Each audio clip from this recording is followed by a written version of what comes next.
বস আমাদের একটা data sheet দিয়ে বলল এর একটা রো নর্মাল এবং একটা রো কালার করতে 1 মিনিটের মধ্যে করে দিতে। এখন আমরা বড় ডাটা শিটগুলোর ক্ষেত্রে এরকম একটা একটা করে কালার করতে অনেক সময় লাগবে। তাহলে আমরা শর্টকাট কিভাবে করতে পারি চলুন আমরা দেখি।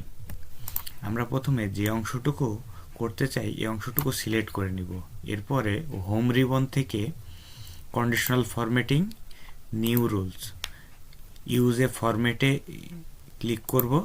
তারপরে আমরা এখান থেকে একটা সূত্র লিখব, equal MOD first bracket ROW first bracket bracket close comma 2, তারপর ব্র্যাকেট ক্লোজ করব। এখান থেকে ফরম্যাট থেকে আমাদের পছন্দের কালার চুজ করব, ওকে দিব, দেন ওকে দিব। দেখুন আমরা খুব সহজেই সবগুলা সেল একটা নর্মাল একটা কালার করে নিলাম। এমন আরও গুরুত্বপূর্ণ ট্রিক্স পেতে আমাদের সঙ্গেই যুক্ত থাকুন। ধন্যবাদ।